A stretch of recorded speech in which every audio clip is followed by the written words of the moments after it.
یار اس سے بڑا کیا اجر ہو سکتا ہے؟ تمہارے ذمے کوئی بات ہی نہیں رہنے دی۔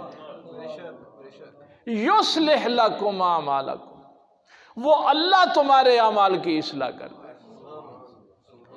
وَيَغْفِرْ لَكُمْ ذُنُوبَكُمْ، اور تمہارے گناہ بھی بخش دے گا۔ وَمَن يُطِعِ اللَّهَ وَرَسُولَهُ،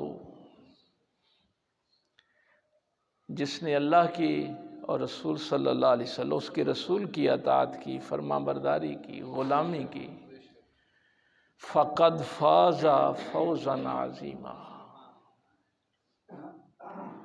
اس سے بڑا کامیاب کوئی نہیں ہے۔ اس دنیا میں جو سب سے بڑا کامیاب ہے وہی ہے جس نے اللہ اور اس کے رسول کی اطاعت کی، فرما برداری کی۔ میں مختصر ظاہر ہے اس پہ گفتگو کر سکتا ہوں، ہمارے پاس وقت کم ہوتا ہے۔ یہ جو پہلا جملہ ہے، اے ایمان والو لا تکونوا کالذین، ان لوگوں کی طرح نہ ہو جانا، آذوا موسیٰ، جنہوں نے موسیٰ کو اذیت دی، تکلیف دی، پریشان کیا۔ اس میں 3 روایتیں ہیں۔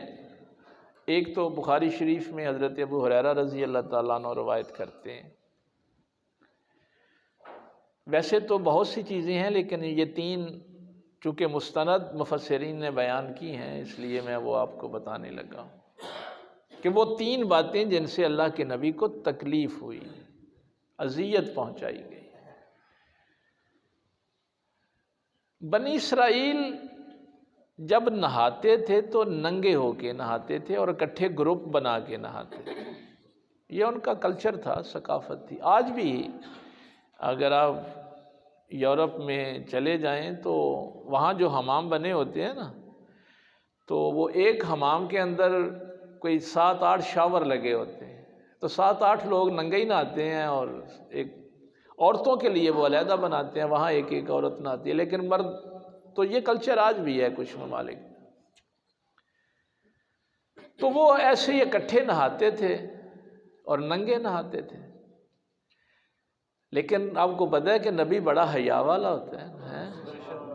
تو موسیٰ علیہ السلام جب نہاتے تو تنہا نہاتے اور پردے میں نہاتے۔ تو بنی اسرائیل نے یہ بات مشہور کر دی کہ ان کے جسم پر کوئی نقص ہے، یہ اس نقص کی وجہ سے، یہ بات مجھے بھول نہ جائے چونکہ یہ عقیدے کی بات ہے، اللہ نے جسمانی طور پہ اور روحانی طور پہ، یعنی اخلاقی طور پہ، یہ دونوں جملے یاد رکھنے، جسمانی طور پہ اور اخلاقی اور روحانی طور پہ کسی نبی کو عیب والا پیدا نہیں کیا۔ ہاں یہ عقیدے کی بات ہے، اور ہم یہ مرزا قادیانی کو بھی اسی لیے کہتے ہیں کہ کانا جڑا ہوتا ہے نا وہ نبی نہیں ہو سکتا۔ اللہ جسمانی لحاظ سے بھی نبی کو بے عیب پیدا کرتا ہے اور اخلاقی اور روحانی لحاظ سے بھی بے عیب پیدا کرتا ہے۔ نبی بے عیب ہوتا ہے، یہ نبوت کا ہمارا عقیدہ ہے۔ اب نبی بے عیب ہے اور اللہ فرما رہا ہے ایمان یہاں یہ نہیں کہا ہے انسانوں، ایمان والو تم ویسے نہ ہو جانا، یعنی وہ کلمہ بھی پڑھتے تھے اپنے نبی کا اور عیب بھی لگاتے تھے، کہیں تم ایسے نہ ہو جانا کہ ایمان لانے کے بعد نبی میں عیب تلاش کرتے پھرنا۔ اسی لیے یہ جو میں نے پہلے بھی کئی دفعہ آپ سے کہا ہے کہ وہ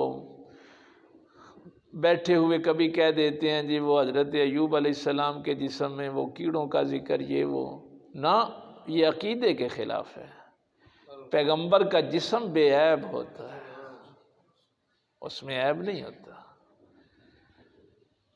لیکن انہوں نے یہ بات مشہور کر دی۔